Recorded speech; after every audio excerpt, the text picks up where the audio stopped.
Praise the lord. దేవుని యొక్క ఘనమైన నామమునకు మహిమ ఘనత ప్రభావం కలుగును గాక.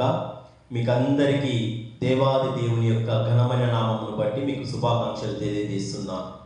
దేవుని వాక్యమును మనం శ్రద్ధగా విందాం. దేవుడు ఈరోజు మనతో ఏం మాట్లాడబోచున్నాడో దేవుని మాటలు మనం శ్రద్ధగా విందాం. మరి కీర్తనల గ్రంథము 27వ అధ్యాయము 4వ వచనమును ఈరోజు మనం ధ్యానాంశంగా అనుసరిద్దాం. కీర్తనల గ్రంథము 27వ అధ్యాయము 4వ వచనం.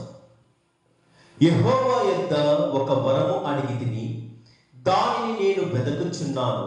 యెహోవా ప్రసన్నతను చూచుటకును ఆయన ఆలయంలో ధ్యానించుటకును నా జీవిత కాలమంతయు నేను యెహోవా మందిరంలో నివసింపగోరుచున్నాను. ఈ కీర్తనను దావీదు మహారాజు గారు రాసి ఉంటున్నారు.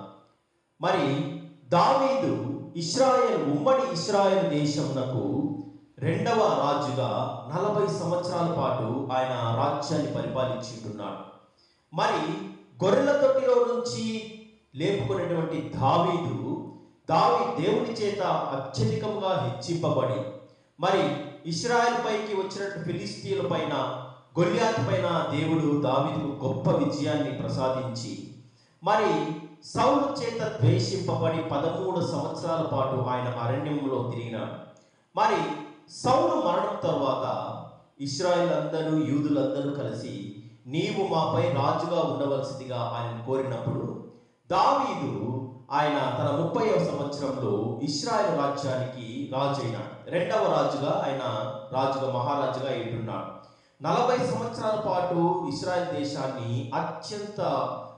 అత్యద్భుతంగా దావీదు గారు ఇశ్రాయేల్ దేశాన్ని పరిపాలించుంటున్నాడు. మరి అది గోల్డెన్ పీరియడ్ కూడా చెప్తారు. ఎందుకనగా దావీదును ఇశ్రాయేల్ వారికి దీపం అని కూడా వాక్యంలో దావీదుని గురించి వ్రాయబడి ఉన్నది. ఇంత ఘనత కలిగిన దావీదు ఆయనకున్నటువంటి ఆసక్తి ఏమనగా యెహోవా అన్న, దేవుడన్నా, దేవుని మందిరం అన్నా, దేవుని మందసం అన్నా, దేవుని ఆరాధించడం అన్నా దావీదు అత్యంత ఆసక్తి కలిగి జీవించాడండి. తానున్న పరిస్థితుల్లో ఆయన మహారాజు ఎంత బిజీ షెడ్యూల్ ఆయనకు ఉన్నా కానీ దావీదు ఏనాడు దేవుని మందిరంలో ఆయన నిర్లక్ష్యం చేయలేదు. ఈరోజు మన జీవితాల్లో మనం చూసుకున్నట్టయితే చిన్న చిన్న పనుల కోసము మనం దేవుని మందిరాన్ని నిర్లక్ష్యం చేసేస్తున్నాం. ఏదో ఒక ఓటీ చేస్తే, ఎక్స్ట్రా డ్యూటీ చేస్తే నాకు ఏదో కొద్దిగా డబ్బు వస్తుంది. కొంతమంది దేవుని మందిరాన్ని నిర్లక్ష్యం చేసేవారు ఉండొచ్చు. బంధువులు ఎవరో వచ్చేసినారని ఇంట్లోకి మరి దేవుని మందిరాన్ని నిర్లక్ష్యం చేసేవారు ఉండొచ్చు. ఇంకొంతమంది చిన్న చిన్న అనారోగ్యాలకు సాకుగా చూపించి దేవుని మందిరాన్ని నిర్లక్ష్యం చేసేవారు ఉండొచ్చు. మరి దావీదు అలా కాదండి. ఆయన జీవితంలో మొదటి స్థానం దేవునికి ఇచ్చినాడు. మరి మొట్టమొదటిగా ఆయన దేవుని పట్ల ఆసక్తి కలిగి దేవుని మందిరంలో ఆయన నివసిస్తూ మరి దావీదు దేవుని పైన అనేక కీర్తనలు, స్తుతి కీర్తనలు, ప్రార్థనలు, విజ్ఞాపనలు ఆయన చేయించూ వచ్చినాడు. చూడండి, కీర్తన గ్రంథం 23వ అధ్యాయం 6వ వచనంలో కూడా ఆయన పదే మాట రాసుకుంటూ వస్తున్నాడు. నేను బ్రతుకు దినములన్నీ కృపాక్షేమములే నా వెంట వచ్చును, చిరకాలము నేను యెహోవా మందిరంలో నేను నివాసము చేసేదను. దేవుని మందిరం పట్ల ఆయనకున్న మక్కువ, ఆసక్తి అలాంటిది. మరి 52వ కీర్తన 8వ వచనంలో కూడా నేనైతే దేవుని మందిరంలో పచ్చని ఒలీవ చెట్టు వలె ఉన్నాను, నిత్యము దేవుని కృపయందు నమ్మిక ఉంచి ఉన్నాను. దేవుని మందిరంలో ఆయన ప్రేమించి ఉంటున్నాడండి. మరి మనం ఎలా ఉన్నామో మన పరిస్థితిని మనమే ఆలోచన చేసుకున్నట్టయితే సిగ్గుతో మనం తల వంచుకోవాల్సిన పరిస్థితులు ఉంటున్నాయి. దావీదు మాత్రమే కాదు కానీ కోరహు కుమారులు కూడా వారు కూడా దేవుని మందిరం పట్ల ఆసక్తి కలిగి అనేక తాము రచించిన కీర్తనలో రాసుకుంటూ వచ్చిన ముఖ్యంగా 84వ కీర్తన కోరహు కుమారులు రాసి ఉంటున్నారు. వారు అక్కడ చూసినట్టయితే 84వ కీర్తన 2వ వచనంలో యెహోవా మందిరావరణను చూడవలనని నా ప్రాణము ఎంతో ఆశపడుచున్నది, అది సొమ్మసిల్లుచున్నది. జీవము గల దేవుని దర్శించుటకు నా హృదయము, నా శరీరము ఆనందంతో కేకలు వేయుచున్నది. నేను నా దేవుని మందిరానికి వెళ్ళాలి, నా దేవుని మందిరంలోకి నేను వెళ్ళి ఆయనను స్తుతించాలి, ఆయన గణపరచాలి, ఆయన మందిరంలో నేను పరిచయం చేయాలనే ఒక ఆశ, మరి ఆసక్తి, ఆతృత కలిగి దేవుని బిడ్డలు వారిని జీవించుట చేత దేవుడు వారిని ఎంతగానో ఆశీర్వదించడానికి దేవుడు ఆయన యుద్ధకు వచ్చి వారిని ఆయన నిత్యము ఆయన ఆశీర్వదించేవాడుగానే ఉంటున్నాడు. మరి అదే 84వ కీర్తన 10వ వచనం కూడా మనం చూసినట్లయితే, నీ ఆవరణలో ఒక్క దినము గడుపుట 1000 దినముల కంటే శ్రేష్టము. ఈ మాటను పట్టుకొని చాలా మంది క్రైస్తవులు సంవత్సరానికి ఒక్క మారు వెళ్ళినా 2 మార్లు వెళ్ళినా సరిపోతుంది, నీ ఆరులో ఒక్క దినము కనిపెడితే 1000 దినంతో సమానం అన్నప్పుడు ఒక్క రోజు నేను వచ్చినట్టయితే ఇంకా సంవత్సరం పాటు రాననేసి కొంతమంది నిర్లక్ష్యం చేస్తూ ఉంటారండి. కొంతమంది అయితే 3 సార్లు దేవుని మందిరానికి వస్తారు. మొట్టమొదటిది క్రిస్మస్, రెండవది వారి బర్త్డే సందర్భము, మూడవది వారు ఈస్టర్తో దేవుని మందిరానికి హాజరవుతూ ఉంటారు. మిగతా సంవత్సరం అంతా వారు తమ సొంత కార్యాలతో, స్నేహితులతో, సరదాలతో, మరి విందులతో, వినోదాలతో, సినిమాలతో వారు వారి యొక్క కాలాన్ని నిర్లక్ష్యం చేస్తూ, దేవుని నిర్లక్ష్యం చేస్తూ, ఉన్న సమయాన్ని సద్వినియోగం చేసుకోకుండా దేవుని మందిరాన్ని వారు నిర్లక్ష్యం చేస్తూ తమ కాలాన్ని గడుపుచూ వెళ్ళిపోయేవారు చాలా మంది ఉన్నారండి. కానీ వాక్యం మనకు ప్రబోధిస్తున్నది, నువ్వు అన్నిటికన్నా ముఖ్యంగా దేవుని మందిరంలో నువ్వు ప్రేమించాలి. దేవుని నువ్వు ప్రేమించాలి. దేవుని పట్ల నువ్వు విశ్వాసం కలిగి జీవించాలి. నువ్వు ప్రార్థన జీవితం కలిగి జీవించాలి. మరి నువ్వు వాక్యం పట్ల ఆసక్తి కలిగి జీవించాలి. మరి పరిచర్య పట్ల నువ్వు ఆసక్తి కలిగి జీవించాలి. ఇవన్నీ నువ్వు చేస్తేనే ఒక పరిపూర్ణమైన క్రైస్తవుడైతావు. కానీ నామకార్థపు క్రైస్తవుడుగా నువ్వు మిగిలిపోతూ సంవత్సరానికి 1-2 సార్లు నువ్వు ఆలయానికి వచ్చినట్టయితే దానివల్ల నీకు ఉపయోగం లేదు, మరి ఎవ్వరికీ ఉపయోగం లేదు. ఎందుకనగా నువ్వు నులివెచ్చని స్థితిలో ఉన్నావు కాబట్టి దేవుడు నిన్ను భూమి వేసుకునే మాటను ఎప్పటికీ జ్ఞాపకం చేసుకుంటే మనం చాలా మంచిది. చూడండి, మరి భక్తిహీనుల గుడారంలో నివసించుట కంటే నా దేవుని మందిర ద్వారమునందు ఉంటే నాకు ఇష్టము. నేను భక్తిహీనులతో కలిసి ఆ విందులు, వినోదాలు, మరి మందు పార్టీలు, లేదంటే బర్త్డే పార్టీలు, లేదంటే కొంతమంది అయితే మరి విడ్డూరంగా ఆదివారంలోనే ప్రతి కార్యక్రమం పెట్టుకుంటారండి. వారింటిలో చిన్న చిన్న ఫంక్షన్లు కావచ్చు. దేవుని ఆదివారం అనేది విశ్రాంతి దినము, అది అతి పరిశుద్ధంగా మీరు పాటించిన వాక్యంలో మనకు దేవుడు బోధిస్తుంటే, అదే రోజు లేనిపోని కార్యక్రమాలు పెట్టుకొని దేవుని మందిరానికి దూరమైపోయేవారు చాలా మంది ఉంటున్నారండి. కానీ వీటన్నిటికీ ఒక రోజు లెక్క చెప్పవలసిన వారు ఉంటున్నాం కాబట్టి ఎన్నటికీ మీరు ఆ యొక్క ఆసక్తిని విడిచిపెట్టకండి. దేవుని మందిరాన్ని మీరు ప్రేమించండి. మనమందరం దేవుని మందిరాన్ని గౌరవిద్దాం. సకాలానికి మందిరంలోనికి వెళ్దాం. దేవుని మనం ఆరాధించడానికి మనము సిద్ధపడదాం. మరి దావీదు ఆయన ఎంతటి ఆసక్తి కలిగిన వాడంటే, దావీదు ఆయన రాజు అయిన వెంటనే చేసిన మొట్టమొదటి పని, ఎక్కడో గిబియోనులో ఉన్నటువంటి దేవుని యొక్క మందసాన్ని ఆయన ఎలాగైనా ఆ యొక్క ఇశ్రాయేల్ దేశంలోనికి హెబ్రోనికి తీసుకురావడానికి ఆయన మొట్టమొదటి ప్రయత్నం చేసినాడు. ఆయన మీకు 2 సమూయేలు 6వ అధ్యాయం మీరు చదివినట్టయితే మీకు ఆ మాటలన్నీ కనబడతాయి. ఆయన ఎంత సంతోషంతో అక్కడ గిబియోనులో ఉన్నటువంటి ఆ దేవుని మందిసాన్ని తన యొక్క రాజ్యంలోనికి, తన పట్టణంలో, తన నివసించే పట్టణంలోనికి ఎలాగైనా తీసుకురావాలనేసి ఆయన ప్రజలందరినీ తీసుకువెళ్ళి ఎంతో ఆసక్తిగా ఆయన తీసుకురావడం మొదలుపెట్టినాడు.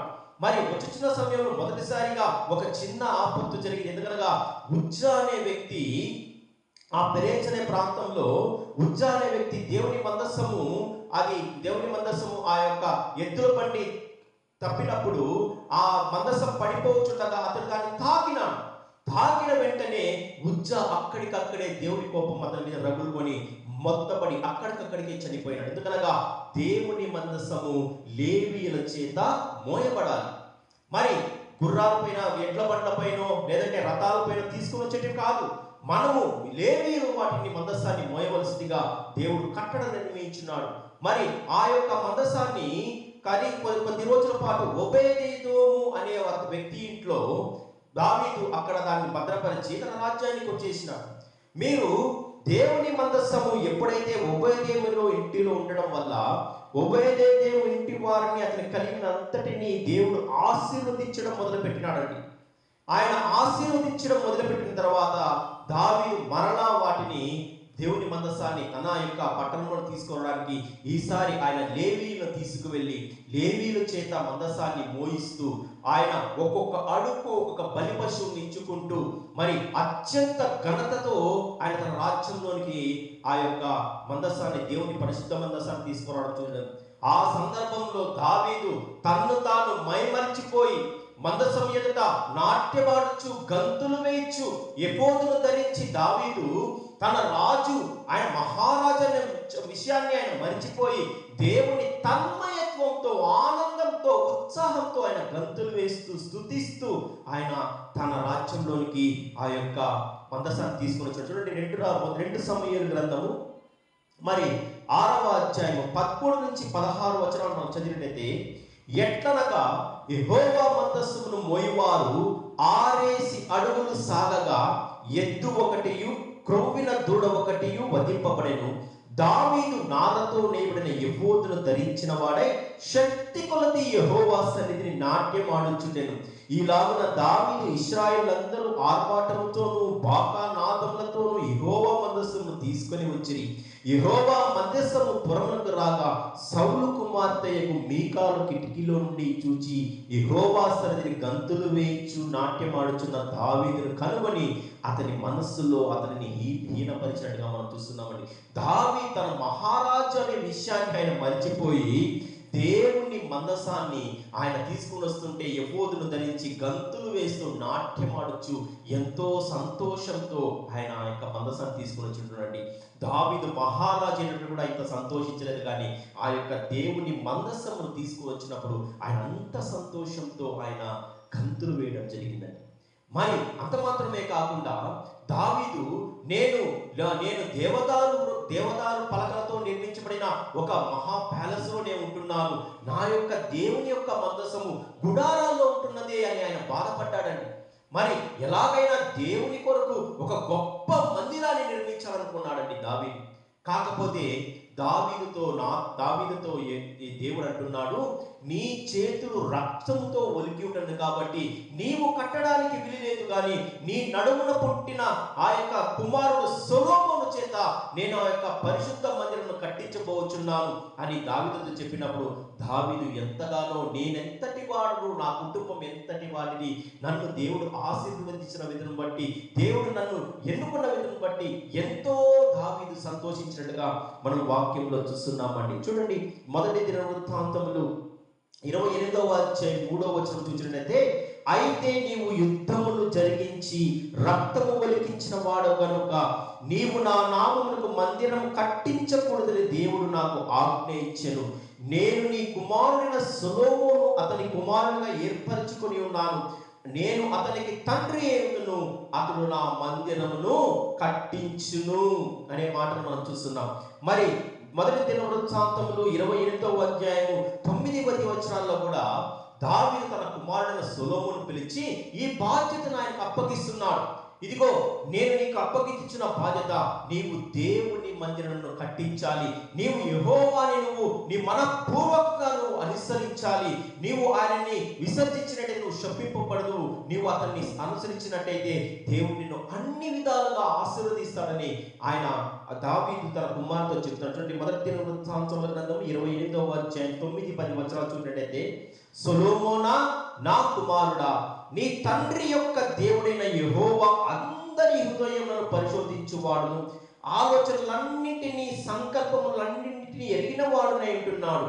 నీవు ఆయనను తెలుసుకొని, చూడండి, హృదయపూర్వకముగాను మనఃపూర్వకముగాను ఆయన సేవించుము.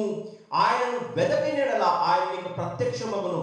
నీవు ఆయనను విసర్జించినెడల ఆయన నిత్యముగా త్రోసివేయును. పరిశుద్ధ స్థలముగా ఉన్నట్టుకు నేను ఒక మందిరము కట్టించుటకై యెహోవా నిన్ను కోరిన సంగతిని మనస్సును తెచ్చుకొని ధైర్యము వహించి ఈ పనిని జరిగించుము. ఎందుకనగా సొలొమోను తాను రాజ్య పరిపాలన ప్రారంభించినప్పుడు అతని వయసు కేవలం 20 సంవత్సరాలండి. దావీదు తన 70వ సంవత్సరంలో ఆయన మృతి చెందినాడు. 40 సంవత్సరాల పాటు ఇశ్రాయేల్ దేశాన్ని ఆయన పరిపాలించి, సొలొమోను తాను రాజ్య పరిపాలన ప్రారంభించినప్పుడు 20 సంవత్సరాలు, కేవలం 20 సంవత్సరాల యవనస్తుడే. అతని పైన ఇంతటి గొప్ప బాధ్యతను దావీదు అతనికి ఇచ్చి ఉంటున్నాడు. మరి అంత మాత్రమే కాకుండా మరి 1 దినవృత్తాంతంలో 29వ అధ్యాయం మొదటి 4 వచనాల్లో దావీదు మందిరం మాత్రమే కట్టించలేకపోయినాడు, కానీ మందిరంకు కావలసిన ప్రతి ఉపకరణాన్ని దావీదు ఏర్పాటు చేసి ఉంటున్నాడండి. మరి సొలొమోను కేవలం మందిరం మాత్రమే కట్టించాడు, కానీ దానికి కావలసిన సమస్తమైన ఉపకరణాలు, దేవదారు కర్రలు కావచ్చు, పలకలు కావచ్చు, ఇనుము కావచ్చు, వెండి కావచ్చు, బంగారు కావచ్చు, ఇత్తడి కావచ్చు, రాగి కావచ్చు, వీటన్నిటినీ దావీదు సమస్తమును సమకూర్చి ఉంటున్నాడు. మరి చూడండి, మీకు మొదటి దినవృత్తాంతం గ్రంథం 29వ అధ్యాయం చూసినట్టయితే మొదటి 4 వచనాల్లో, తరువాత దావీదు సర్వ సమాజంతో ఇలాగ సెలవిచ్చెను, దేవుడు కోరుకుని నా కుమారుడా సొలొమోను, ఇంకను నీవు లేత ప్రాయం గలవా బాలుడవై ఉన్నావు. కట్టబోవు ఆలయం మనుష్యునికి కాదు, దేవుడైన యెహోవాకే గనుక ఈ పని బహు గొప్పది. నేను బహుగా ప్రయాసపడి నా దేవుని మందిరంకు కావలసిన బంగారపు పనికి బంగారమును, వెండి పనికి వెండిని, ఇత్తడి పనికి ఇత్తడిని, ఇనుప పనికి ఇనుమును, కర్ర పనికి కర్రలను, గోమేదిపుకు రాళ్లను, చెక్కుడు రాళ్లను, వింతైన వర్ణము గల పలు విధముల రాళ్లను, మిక్కిలి వెలగల నానా విధముల తెల్లని రత్నములను, తెల్లని చలువరాయి విశేషముగా సంపాదించి తిని.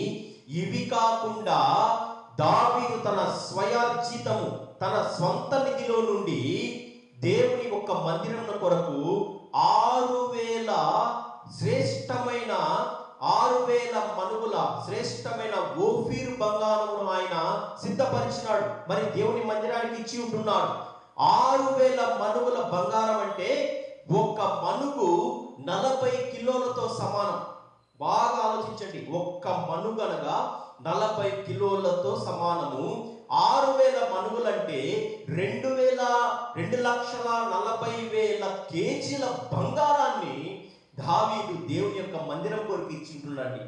ఈరోజు ప్రస్తుత పరిస్థితుల్లో 1 గ్రాము బంగారము 10,000 రూపాయలుగా ఉంటున్నది. మరి 2,40,000 కేజీల బంగారం కంటే మరి మన ఊహకు కూడా అందదు, మరి మన క్యాలిక్యులేటర్లు కూడా సరిపోవు. ఎంత ధనము వెచ్చించిందే కానీ అంత బంగారం ఆయన సంపాదించాడంటే దేవుని యొక్క మందిరం పైన తానుకున్న ఆసక్తి, దేవుని పైన ఆయనకున్నటువంటి ప్రేమ, విశ్వాసము, వాటన్నిటిని బట్టి దావీదు 2,40,000 కేజీల బంగారమును మరి దేవాలయానికి ఇచ్చి ఉంటున్నాడండి. అంత మాత్రమే కాకుండా 12,000 మనుగుల శ్రేష్టమైన వెండిని ఇచ్చి ఉంటున్నాడంట. మరి ఇక 12,000 మనుగులు ఇంటూ 40 కేజీలు వేసుకున్నట్టయితే అది ఎక్కడికో వెళ్ళిపోతుందండి. మరి అంత బంగారమును, అంత వెండిని, ఇంకా విస్తారమైన ఇనుమును, రాగిని, మరి తెల్ల చలువ రాళ్లను, మరి శ్రేష్టమైన రత్నాలను, ఇవన్నీ కూడా దావీదు దేవుని మందిరం కొరకు ఆయన ఇచ్చి ఉంటున్నాడు. అంత మాత్రమే కాకుండా తాను ఇవ్వడం మాత్రమే కాకుండా తన యొక్క రాజ్యంలో నుండి అధికారులను, మంత్రులను, మరి ప్రజలకు కూడా ఆయన మనఃపూర్వకంగా మీరు యెహోవాకు ఇవ్వుడి అని ఆయన పిలుపునిచ్చిన వెంటనే వారందరూ కలిసి 10,000 మనుగుల శ్రేష్టమైన బంగారం ఇచ్చినట్టుగా మనం వాక్యంలో చూస్తున్నామండి. చూడండి, మొదటి దినవృత్తాంతముల గ్రంథము 29వ అధ్యాయం 7వ వచనంలో, మనఃపూర్వకంగా దేవుని మందిరపు పనికి 10,000 మనుగుల బంగారమును, 20,000 మనుగుల వెండిని, 36,000 మనుగుల ఇత్తడిని, 2,00,000 మనుగుల ఇనుమును వారు ఇచ్చినట్టుగా మనం వాక్యం వస్తుంది. ఇంత బ్రహ్మాండమైన అత్యద్భుతమైన మందిరాన్ని నిర్మించడానికి ప్రజలందరూ, ముఖ్యంగా వారిని నడిపించిన దావీదు కూడా ప్రజలందరికీ ఆయన ఇన్స్పిరేషన్ గా ఉంటూ విస్తారమైన బంగారాన్ని దేవుని ఆలయానికి ఇచ్చి ఉంటున్నారు. అనగా ఆ యొక్క కాలంలో దావీదు యొక్క రాజ్య పరిపాలన ఎలా ఉన్నదో మనం అర్థం చేసుకోవచ్చండి. దేవుని చేత అంతగా దీవించబడ్డాడు దావీదు. మరి ఇంత విస్తారమైన బంగారం వీటన్నిటినీ సొలొమోనుకు అప్పగించి మందిర పనిని ప్రారంభించినప్పుడు సొలొమోను 7 సంవత్సరాల పాటు మరి ఆ యొక్క హూరాము అనే ఒక ఇంజనీర్, ఆయన యొక్క పర్యవేక్షణలో దేవుని యొక్క మందిరాన్ని అత్యద్భుతంగా నిర్మించి ఉంటున్నాడండి. మరి వారికి ఉన్నటువంటి ఆసక్తి అలాంటిది. మీకు 2 దినవృత్తాంతముల గ్రంథము 3వ అధ్యాయం 1వ వచనంలో చూసినట్టయితే మందిరపు నిర్మాణములు, వాటి యొక్క కొలతలు, ఇవన్నీ మనకు కనపడతాయి. దినవృత్తాంతముల గ్రంథం 3వ అధ్యాయం 1వ వచనంలో, తరువాత సొలొమోను యెరూషలేములో తన తండ్రి అయిన దావీదునకు యెహోవా ప్రత్యక్షమైనప్పుడు మోరియా పర్వతమందు దావీదు స్థిరపరిచిన స్థలమందు యోబుసీయుడైన ఓర్నాను కళ్ళమునందు దావీదు ఏర్పరిచిన స్థలమున యెహోవాకు మందిరమును కట్టనారంభించెను. సొలొమోను ఏలుబడిలో 4వ సంవత్సరము 2వ నెల 2వ దినమున దాన్ని కట్టుట ప్రారంభించెను. దేవుని మందిరము సొలొమోను పునాదులు ఏర్పరిచెను. ఆ రోజు నుంచి 7 సంవత్సరంలోగా ఆ యొక్క అద్భుతమైన మ్యాగ్నిఫిషియంట్ టెంపుల్ ను మరి సొలొమోను నిర్మించి ఉంటున్నాడండి. ఆ మందిరపు కొలతలు మనం ఆలోచన చేసినట్టయితే, మందిరము 60 మూరల పొడవు, 20 మూరల వెడల్పు, 120 మూరల ఎత్తు కలిగిన అత్యద్భుతమైన మందిరాన్ని సొలొమోను గారు ఆ కాలంలో మొట్టమొదటి దేవాలయంగా యెహోవా దేవాలయాన్ని ఆయన నిర్మించి ఉంటున్నాడు. మరి అంతటి అత్యద్భుతమైన ఆలయం నిర్మించి సొలొమోను ఒక అత్యద్భుతమైన ప్రార్థన కూడా చేసి ఉంటాడు. మరి 2 దినవృత్తాంతముల గ్రంథము 7వ అధ్యాయం మనం చదివినట్టయితే ఆ అత్యద్భుతమైన ప్రార్థన మనకు కనబడుతుంది. అక్కడ సొలొమోను గారు ఒక శ్రేష్టమైన మాట మాట్లాడు. చూడండి, మీకు 2 దినవృత్తాంతముల గ్రంథము 7వ అధ్యాయం 14వ వచనంలో, నా పేరు పెట్టబడిన నా జనులు తమ్ము తాను తగ్గించుకొని ప్రార్థన చేసి నన్ను వెదకి తమ చెడు మార్గములను విడిచినడలా ఆకాశం నుండి వారి ప్రార్థనలను విని వారి పాపములను క్షమించి వారి దేశమును స్వస్థపరచుదునని దేవుడు ఆయన వాగ్దానం చేసి ఉంటున్నాడండి. మరి మనము కూడా దేవుని మందిరాన్ని మనం గౌరవించాలి. మనం దేవుని మందిరాన్ని మనము ప్రేమించాలి. సకాలంలో మందిరానికి వెళ్ళిపోవాలి. మన వరకు దేవుడు ఎదురు చూడడం కాదు, కానీ మనమే వెళ్ళి ఆయన యొక్క మందిరంలో ఆ యొక్క ఆరాధన కొరకు ఎదురు చూడాలి. అటువంటి ఆసక్తి కలిగి మనం జీవించాలి. అటువంటి ఆసక్తి కలిగి జీవించినట్లుగా దేవుడు మనందరికీ తన కృపను దయచేయునుగాక. మనమందరము నేటి నుంచి ఒక గొప్ప మార్పును తెచ్చుకొని ఆలయమును ప్రేమిద్దాం. ఆలయంలో పరిచర్యను మనం కొనసాగిద్దాం. మరి ఆలయంను గౌరవిద్దాం. మరి మనం కూడా దేవుని పట్ల ఆసక్తి కలిగి జీవిద్దాం. దేవుని నామమునకు మహిమ కలుగునుగాక. ఆమేన్. Praise the lord. హల్లెలూయా.